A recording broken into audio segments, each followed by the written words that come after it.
Welcome to pre-reading for Nero, chapter 21 from Suetonius, and in some ways it's a continuation of last time's reading that dealt with Nero the artist, but he continues to just give us these little insights into the emperor and what made him tick. So there are parts of Nero that we would read and say that's just outlandish. This isn't what I would call outlandish, but it wasn't normal for an emperor to do such things. If any of you saw the movie Gladiator, you remember how odd a thing it was for the emperor's son, and then later the emperor Commodus, he was the son of Marcus Aurelius, to publicly fight as a gladiator. That was kind of looked down upon, that you would make such a public spectacle of yourself. Well, for Nero, of course, it's not the gladiator's ring, but rather it's the performance stage. And here we have some insight about, how he manipulated the audience and the extent he would go to for just receiving praise. The guy just must have been starved for attention. Okay, Aistemo, in our first line here of chapter 21, Aistemo, sorry, I wanted a highlighter. Aistemo is a verb that does take a genitive. That's just a quirk of Latin. So here's my genitive, and I think you have to take this as a neuter.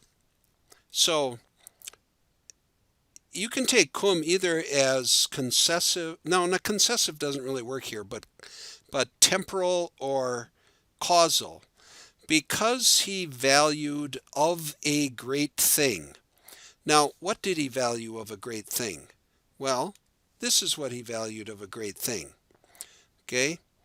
Not genitive here, people. Okay. Now, this is a technical name, Neronium. Your textbook explains what this was, but the general impression you should get out of this is that, he uniformly decreed a date change for these time-honored contests. It'd be about like if a world leader, let's just take the President of the United States, and just said, no, we're going to have the Olympics this year. And we go, no, the Olympics are every 4 years. And you go, so what? We're having it this year, and I'm going to compete. Agona is a Greek word that was just brought into Latin. Agonis, means a struggle. It's really a wrestling match, but then it just becomes the generic word for competition. This is what I was talking about before. Ante praestitutam. What kind of diem is it? It is a praestitutam. Okay? And we have a little bit of a break in thought here. I'm going to color code with a new color. So, what does this tell you? Sorry about that. What does this tell you about its form? Unt. Okay, so little ablative absolute here. Okay, what kind of vocum does he have? Caelestem. Now, here, respondit. What are you expecting to come after this? Okay, verbs of speaking, saying, replying, thinking, considering. Did you say ACI? All right. Okay. So, say facturum. All right.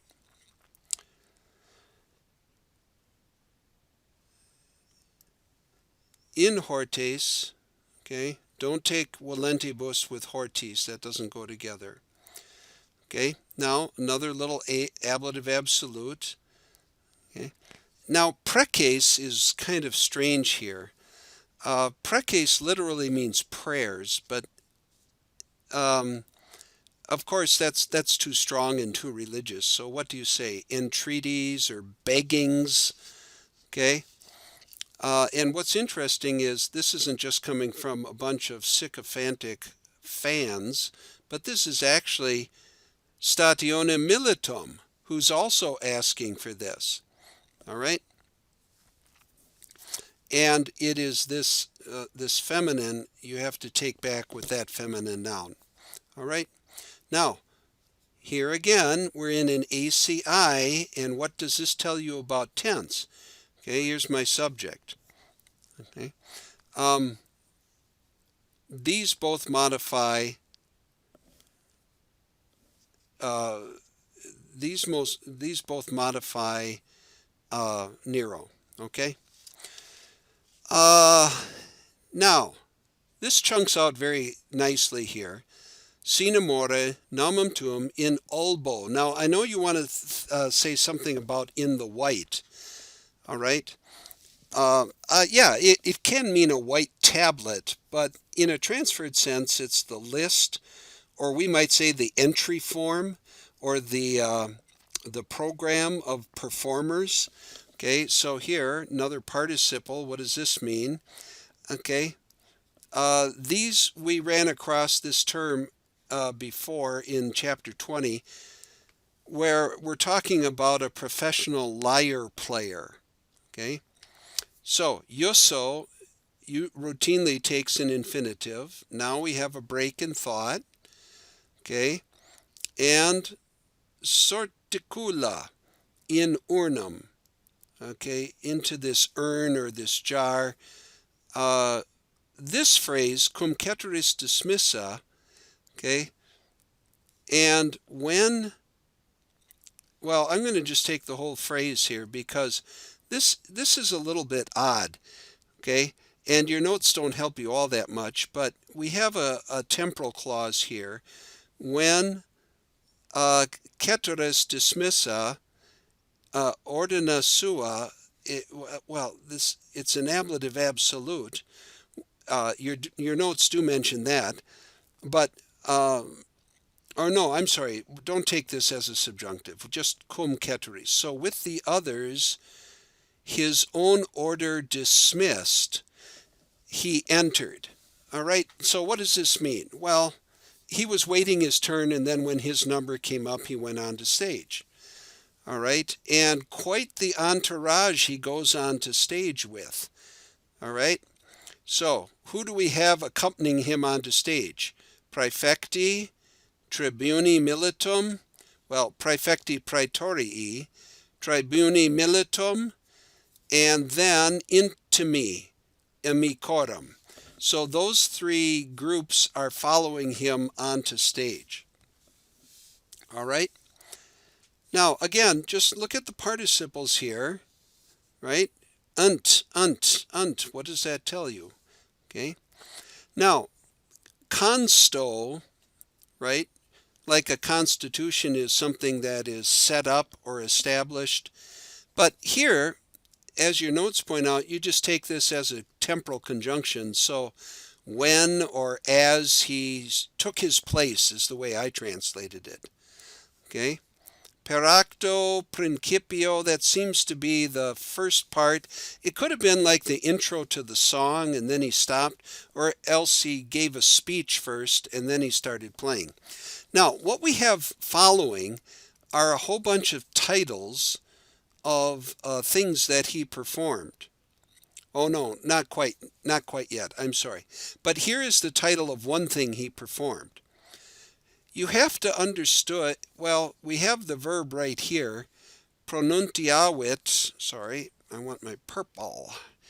Pronuntiavit, okay, he announced, what am I expecting? Okay, and here, per often represents agency in Latin. So he himself didn't make the announcement, but this guy did. Okay. And then we talk about how long he played. Okay. In horum fere, whoops,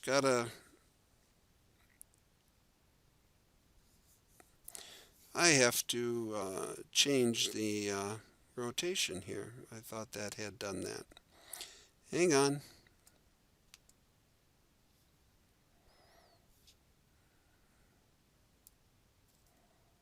Okay.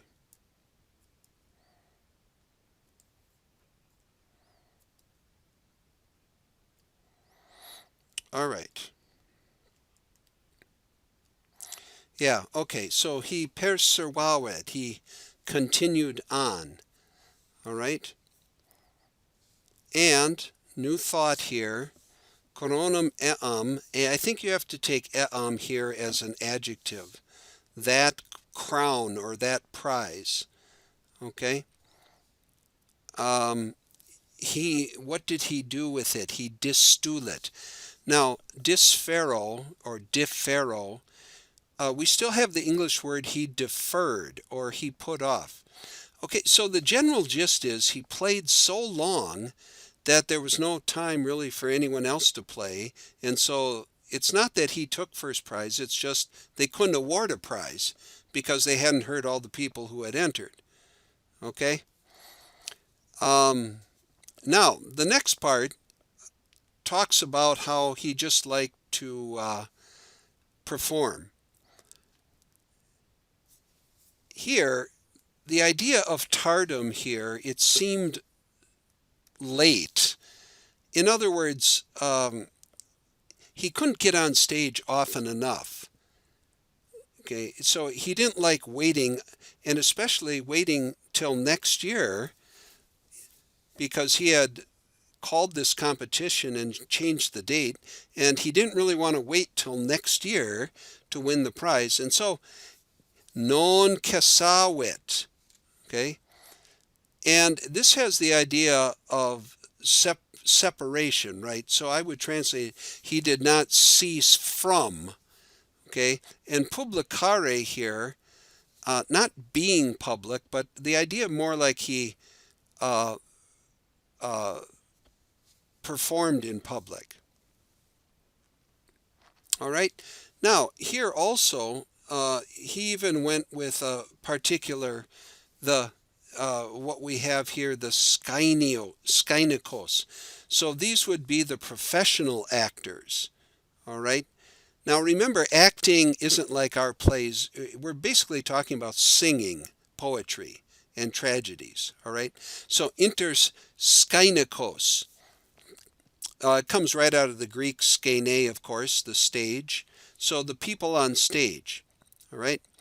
And here, decies, 10 times of sesterces. I saw one translation render that as 1 million, okay? It was a lot of money, whichever it was. Now, the next part is what I was talking about before. The tragedies. And the tragedies are of herorum, deorum, heroidum, et dearum. Okay, so we have the masculine group here and the feminine group here. All right?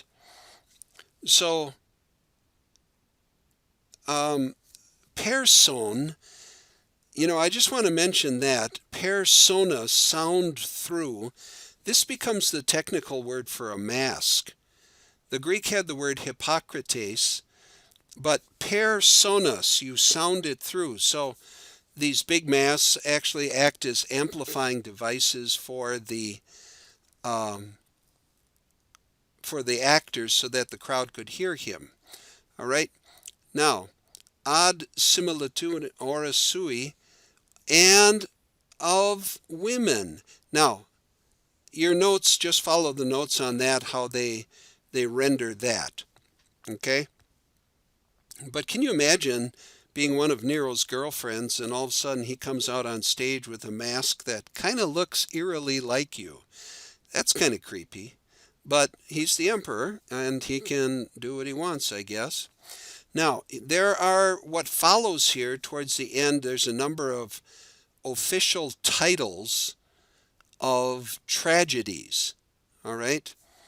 So, again, you have a long note in your book on this explaining that, but here's one title of a tragedy. Here's another one. Here's another one. And here's a fourth one. So he would perform these tragedies as well. Now, there's an extra comment here in qua fabula, and he's referring to this one here, Hercules gone nuts. So in which fable, or maybe even during which fable or story, now fama est, the report is, or the rumor is that, okay,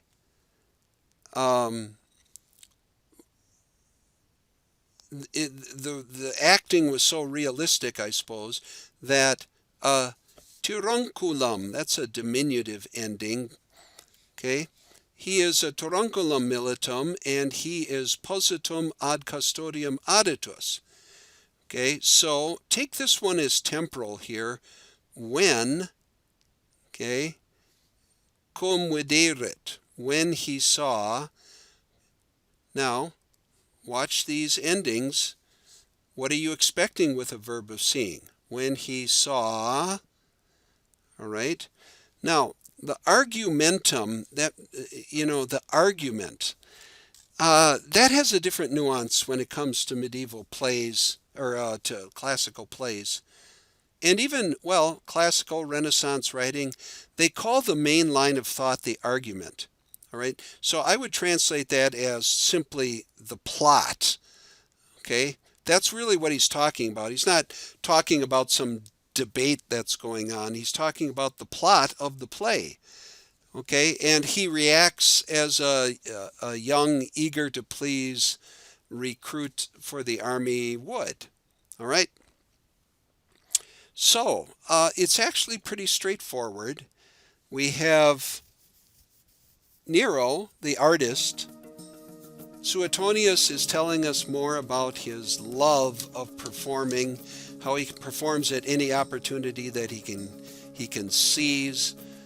He doesn't really make a comment on how good or bad it is, but you definitely get the impression that this is something that's frowned upon by the aristocracy, that their emperor is, he's like a commoner, a slave, a performer. Come on. He should be a little more dignified than that. All right, well, that ends pre-reading for Nero 21, Nero the Artist. Wale!